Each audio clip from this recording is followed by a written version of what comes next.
Hai, assalamualaikum, welcome back to Mamiko channel.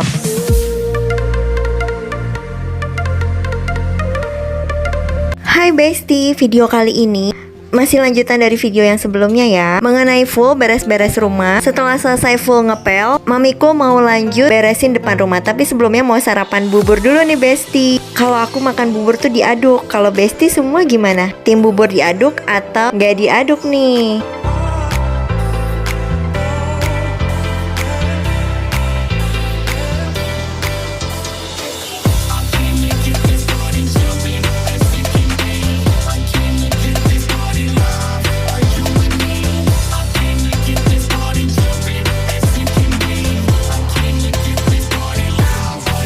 Udah selesai makannya, kita lanjut beresin full area depan. Setiap hari aku selalu ngelakuin ini ya, beresin bekas makan kucing. Kalau masih ada sisa, aku kasih ke sebelah rumah. Dan sebenarnya sebelah rumahku ini yang punya semua kucing. Kucingnya ada lumayan banyak ya. Jadi kalau sisa makanan Momon dan Blacky nggak habis, itu aku bagi ke sebelah rumah biar dimakan sama kucing-kucing yang lainnya. Ini aku pindahin ke wadah yang punya sebelah rumahku. Nah, kalau ini namanya Ellie, gemoy banget. Setelah dibersihin dan dipindahi, aku mau cuci wadah bekas makan Momon dan Blacky. Seperti biasa, aku mau sambil sharing ya bestie. Video sebelumnya kan aku sharing lebih detail mengenai OCD itu apa dan tipe-tipenya gimana aja.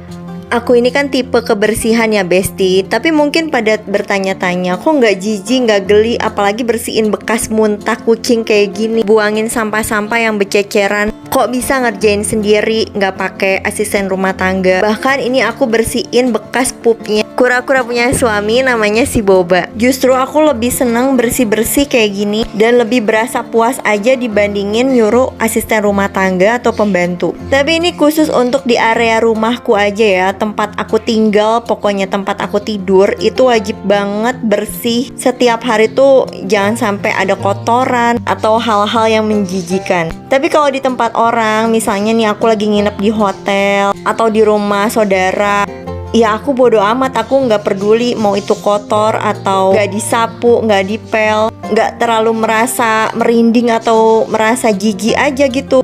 Aku pengennya bener-bener istirahat, pengennya bener-bener jadi nyonya. Karena sehari-hari tuh ya aku udah kayak begini, udah capek, udah bersih-bersih full di rumah. Dan ini nggak pernah terlewatkan sehari pun kecuali saat aku waktu melahirkan, atau lagi bepergian, atau lagi dirawat di rumah sakit. Dulu aku pernah pas lagi dirawat di rumah sakit, ya nggak mungkin dong bersih-bersih kayak gini. Bahkan kalau aku lagi sakit di rumah pun, selama aku bisa bangun, aku tetap kayak gini. Waktu aku kena COVID pun positif, aku tetap melakukan seperti ini. Nah, bestie semua gimana nih? Kalau lagi sakit tetap melakukan kerjaan rumah, bersih-bersih rumah kayak gini, atau bener-bener bed rest di tempat tidur aja dan rumah dibiarin aja berantakan?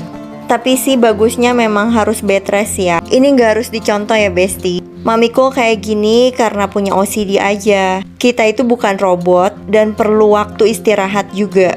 Badan kita tetap harus ada waktunya untuk istirahat. Apalagi kalau lagi sakit, harus tetap bed rest dan istirahat ya bestie. Selesai sapu-sapunya semua, aku mau lanjut bilas si Boba. Ini udah mandi ya bestie. Tempat berendamnya udah penuh dengan pupnya, jadi harus dibilas pakai sabun sedikit. Walaupun sebenarnya si Boba rada kedinginan, tapi daripada bau dan kotor, lebih baik dibilas ya bestie. Lalu masukin deh ke kandangnya. Di kandangnya ini biar anget, dikasih lampu-lampu gitu. Selamat makan Boba. Setelah selesai bersihin Boba, aku mau nyiram-nyiram semuanya. Ini sapunya dicuci dulu karena tadi bekas kotoran muntahnya si Momon. Ini aku guyur-guyur pakai karbol ya bestie. Karena di sini kucing suka pada pipis, jadi suka bau pesing. Bahkan kadang ada yang numpang pup juga loh. Tapi ya udah, aku sabar aja bersihinnya karena untungnya aku emang suka bersih-bersih kayak gini ya.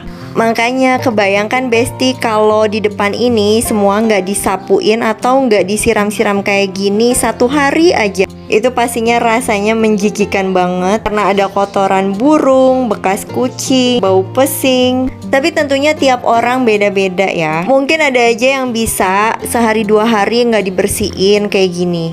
Tapi kalau aku rasanya tuh stres, sedih, pengen nangis kalau nggak bisa bersih-bersih kayak gini. Makanya kalau sakit itu yang bikin aku stres bukan penyakitnya Besti, tapi nggak bisa melakukan kegiatan sehari-hari seperti ini. Orang mah harusnya seneng ya, bebas tugas bersih-bersih. Tapi kalau aku malah ya nggak bisa, kecuali aku nggak ngeliat di depan mata. Misalnya lagi pergi keluar kota, lagi nginep di hotel, ya udah aku bisa bodo amat. Tapi kalau aku lagi di rumah nggak bisa bersih-bersih atau nggak bisa ngelakuin rutinitas setiap hari kayak gini tuh rasanya justru aku stres sendiri. Bukan hanya di depan pintu rumah yang samping, tapi di depan pintu utama aku juga naruh kain pel basah kayak gini Besti. Aneh kan ya? Mungkin orang-orang yang belum tahu atau nggak paham OCD kayak aku gini aneh sih ngelihatnya. Karena kenapa juga harus ada kain pel basah, malah kain pelnya tuh udah agak rombeng kayak gini.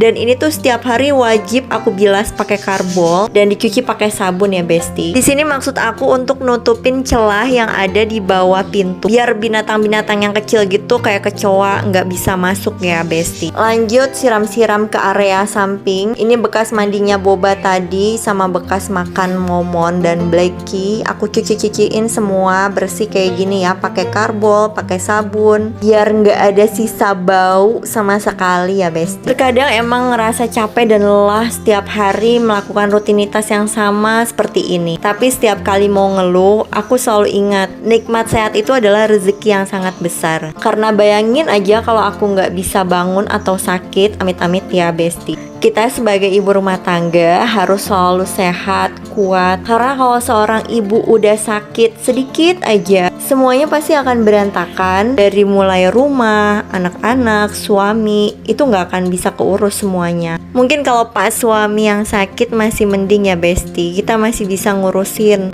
Karena emang kita yang tahu hari-hari bersih-bersih rumah, ngurusin rumah itu seperti apa. Juga ngurusin anak-anak ya pastinya. Ini juga merupakan salah satu penyebab kenapa aku tuh nggak bisa ngurus bayi atau ngurus anak ya. Karena aku ngerasa setelah melakukan ini semua yang berulang kali, detail banget, itu rasanya badan udah capek, pengen rebahan, pengen nangis. Jadi ya udah aku nggak bisa aja gitu ngasuh atau ngajak main anak. Tapi untuk ngurusin makannya, nyiapin keperluannya, udah pasti aku semua yang melakukan ya Besti. Aku cuman gak bisa ngasuh sama nemenin main aja. Makanya aku memilih daycare supaya anakku itu bisa ada teman main dan diajak main sama pengasuh-pengasuhnya. Anak pun gak jadi pelampiasan aku ketika aku capek selesai beres-beres rumah kayak gini. Sampai di sini dulu ya Besti. Vlog sekaligus sharingnya Mamikul kali ini. Ambil yang baiknya dan buang yang jeleknya ya Besti. Jangan lupa videonya di like, komen, dan di share ke yang lainnya. Jangan lupa juga Besti selalu jaga kesehatan. Makasih udah nonton. Assalamualaikum.